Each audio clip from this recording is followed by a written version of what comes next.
उल्लासनगर समाचार में आप सभी का स्वागत है। शहर से जुड़ी सारी खबरों के लिए हमारे न्यूज चैनल को सब्सक्राइब करें। Welcome to the Big Daddy villa in Lonavala. आप अपनी फैमिली या फ्रेंड्स के साथ ये मानसून लोनावाला में घूमने का प्लान बना रहे हो तो कांटेक्ट करें big Daddy villa.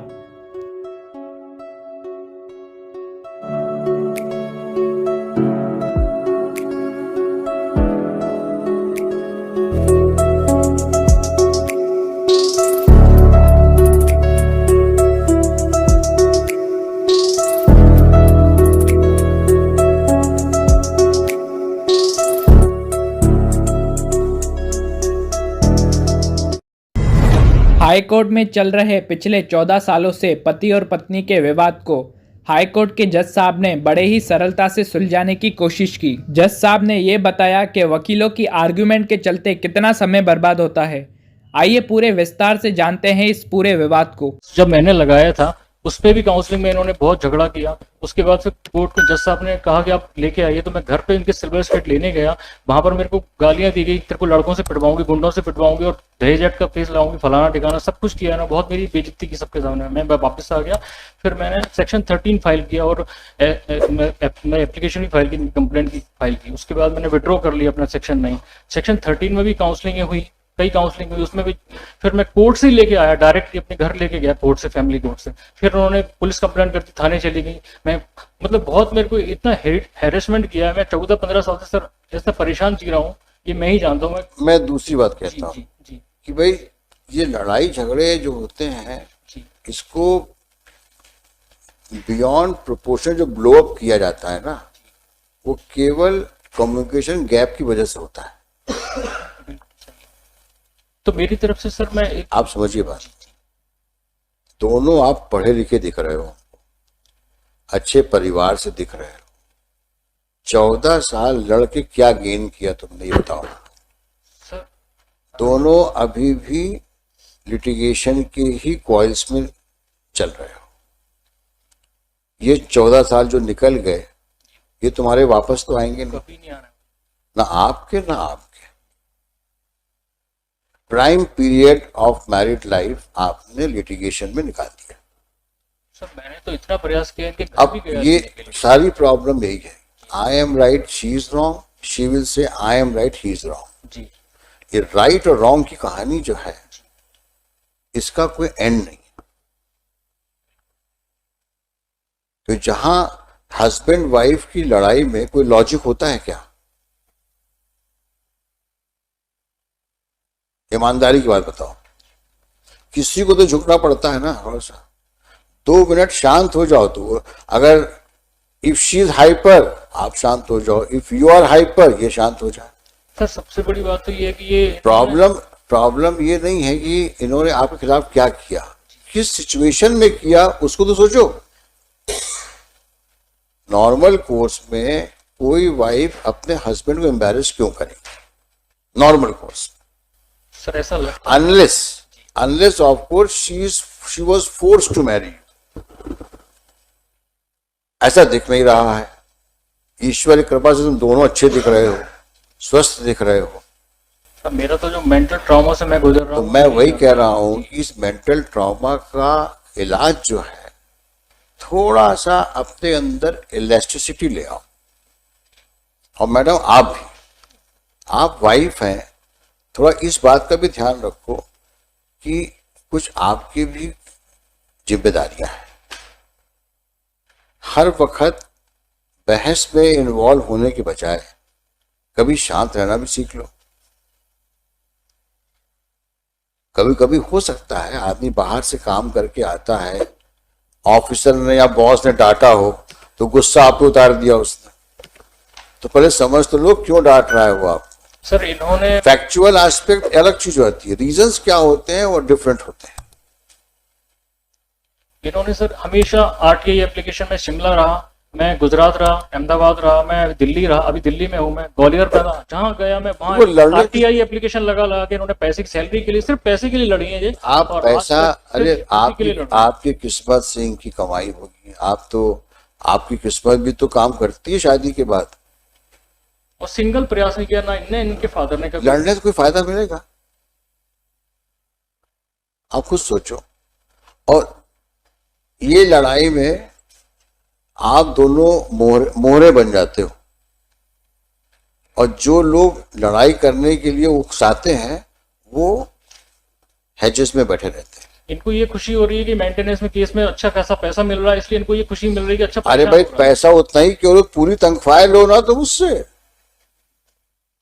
You manage the house, he will give the entire salary.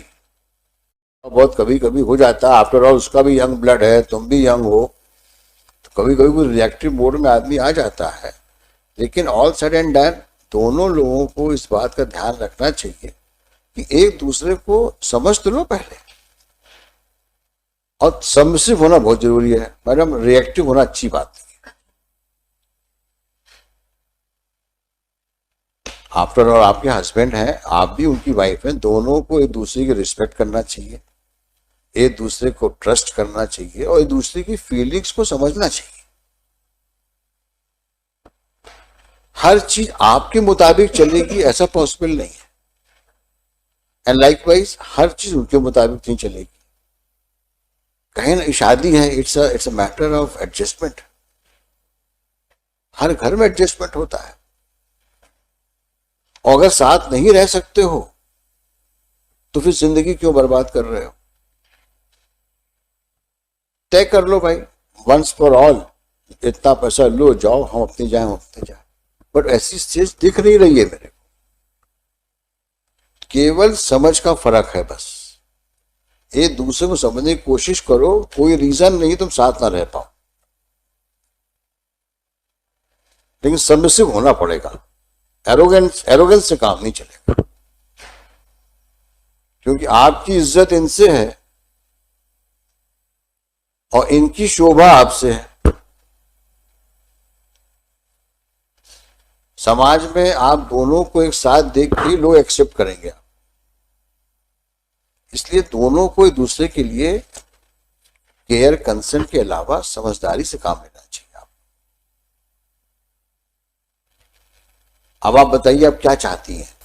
Sir मैं साथ रहना चाहती लेकिन ये इतना आप वादा करो कि आप इनको इंस्टिगेट नहीं करोगी आप, और कोई no nuisance, no nonsense.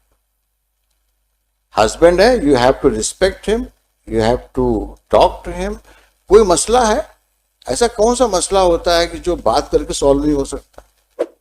But बात करो ना। ये पुलिस की सब, ये तो ऐसे लोग करते हैं जो बिना पढ़े लिखे होते हैं। पुलिस में कंप्लेंट, आफ्टर ऑल हस्बैंड है तुम्हारा, हो गाली गलौज। डोमेस्टिक वायलेंस का जब इनको एक ऑर्डर मिला था 2012 में, तो उसके तहत ही घर पे आई, तो कहती मैं तो ऑर्डर से आई हूँ। हमेशा ये चाहती है कि कभी ये ऑर्डर से कहाँ क्या कर रहने आई, तो ऑर्डर का दबाव दिखा के मेरे को वो सब गलत बात है। हस्बैंड वाइफ है अपनी, you should remember the good days. अपनी विल नहीं दिखाई रहना नहीं है, कभी 15 साल से मैं अलग रह रहा हूँ। You both should remember good days you have spent after marriage. मैं गुजरात से आता था, अहमदाबाद से, तो तारीख बढ़वा लेते थे परेशान करने के लिए, जिससे मैं परेशान कितना हो सकूं उस केस में। बस यही किया है। मैडम आप इनको समझाइए, समझा करके अगर तैयार होंगी तब मैं इनको रिक्वेस्ट करूंगा कि एक बार ट्राई दे दो। Lords, I just want to request. हाँ, आप बहस करें। बहस नहीं, हाँ। एक बेटी है इनकी and she is very intelligent, तो you should at least talk to his daughter, और कुछ नहीं। नहीं, आप थोड़ा सा और वार्म अप करो उनको, नहीं, ताकि वो तय, वो बहस करो जितनी बहस कर सकते हो। Sir I will explain my client, I am agreeing to that. यानी जो चीज कहीं स्कोप हो रहा होगा वो वकील साहबान लोग जो है, अरे घबराते क्यों, हम है ना सर। अरे ये नाक से रगड़वा देंगे इसको, हम तुमको इतना दिलवा देंगे, ये करा देंगे, बोलो। I have just entered अब वो इतना हवा भर दो क्लाइंट को कि बोले हाँ ठीक है, अब तो हम बड़े स्ट्रांग फुटिंग पे हैं, लड़ते हैं, क्या दिक्कत। देखो 14 साल तुम लड़ ली, कितना फीस दिया वकील को, फिर अब कहाँ खड़ी हो? स्क्वायर ए पे। अगर यही चलता रहा तो वो यही होगा, और सुप्रीम कोर्ट में जाकर भी यही होगा। और वहां भी जज साहिबान यही आपसे कहेंगे कि मत लड़ो। इस उम्र में अब कहां जाओगे दोनों लोग। इसलिए आप दोनों से हमारी दरख्वास्त है, फिर से सोचो। लेकिन इतना मैं आप जरूर कहूंगा, आपको एज अ वाइफ रहना है तो थोड़ा सबमिसिव रहो। अब घर चलाना, एक समझदार लेडी का फर्ज ही यही होता है। आपको सबको देखना है, हस्बैंड को भी देखना है, इन लॉज को भी देखना है, बच्चों को भी देखना है। तो आपका एटीट्यूड तो इतना फ्लेक्सिबल होना चाहिए जो सबको एक साथ रखो। आप घर को आप ही तो बनाओगे, और कौन बनाता है।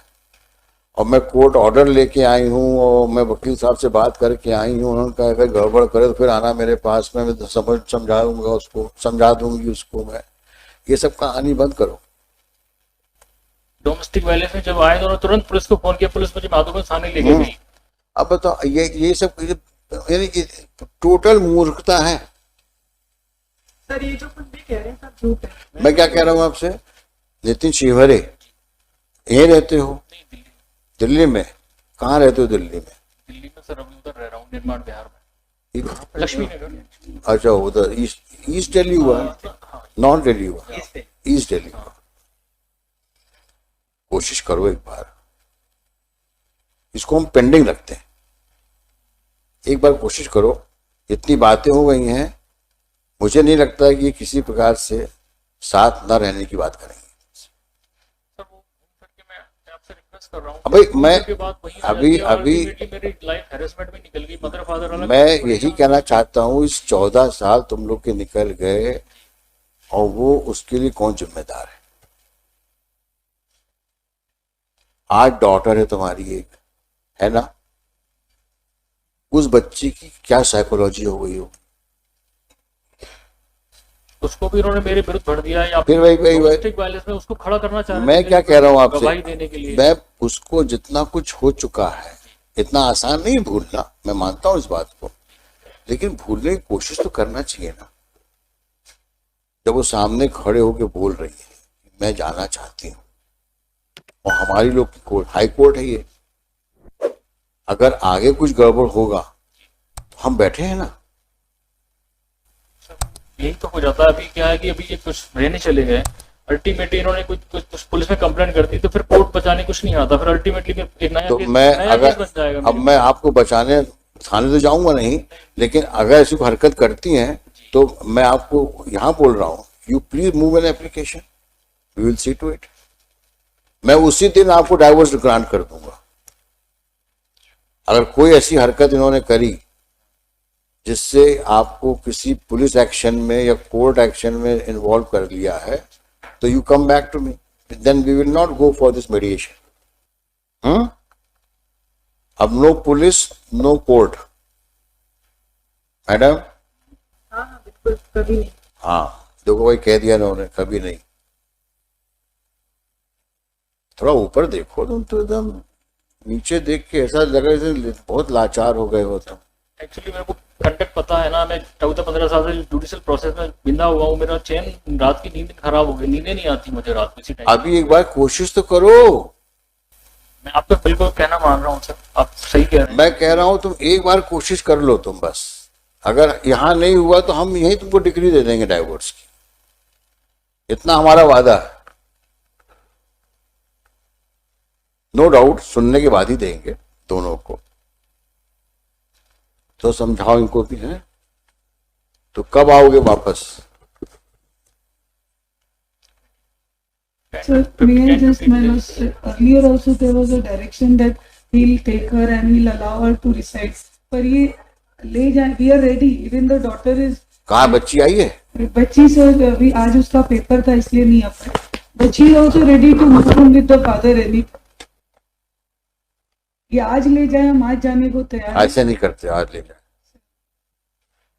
सर इनका यही है ना, कोर्ट से ही जाना चाहते हैं। अगर इन्हें कोई भी प्रोसेस ये नहीं करी, नहीं, परिवार बिखरने से बचा लो।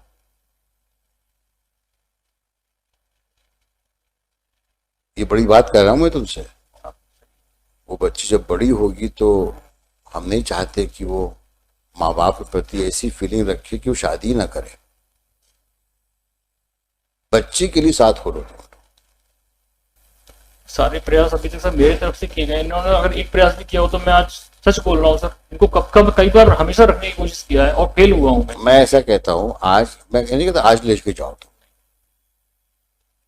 तुम एक हफ्ते बाद आ जाओ, इस तैयारी से आओ कि तुमको बच्चे को, उसका एग्जाम कब तक है? अभी she'll be free. अभी 1:30 बजे के बाद आ सकती है। नहीं 6 अगस्त। अच्छा, अभी किस क्लास में है? 8th में। तो क्या फाइनल एग्जाम अभी तो नहीं, चल रहा terms होगा। है ये जो। एक हफ्ते बाद आओगे, ले जाओगे?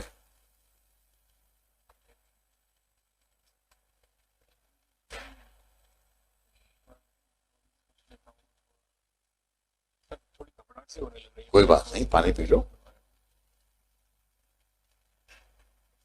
नहीं, मैं एकदम से कुछ बोल भी नहीं रहा हूँ, आप एक हफ्ते बाद ले जाओ, क्योंकि पुराना घाव है, तकलीफ देता है, तो फिर से सोच लो एक बार। हार्डली सर 2-1.5 महीने रहे हैं, उसी के बाद से मैं अलग रह रहा हूँ, तो इतना टेंशन कर दिया है इन्होंने हर बार। मैं क्या कह रहा हूँ तुमसे कि हम एक हफ्ते बाद मुकदमा लगा देते हैं, फिर से इंट्रोस्पेक्शन कर लो, सोच लो, जो बातें मैंने तुमको बताई हैं, at the cost of all this advocates जिनका मुकदमा नहीं लेके मैं आपसे बात कर रहा हूँ कि आपका परिवार एक साथ हो जाए। सोच लो उसके ऊपर और डिस्पैशनेटली सोचो, बायस दिमाग से मत सोचो, सोचो, come back, will talk again, talk next week रखते हैं। मैडम इस बीच में थोड़ा सा आप भी है बातचीत करके, और कोशिश करो इन लॉज से बात करो, अपने इन लॉज से फोन पे बात करो, और देखो बुजुर्गों से माफी मांगने में कोई बुराई नहीं है।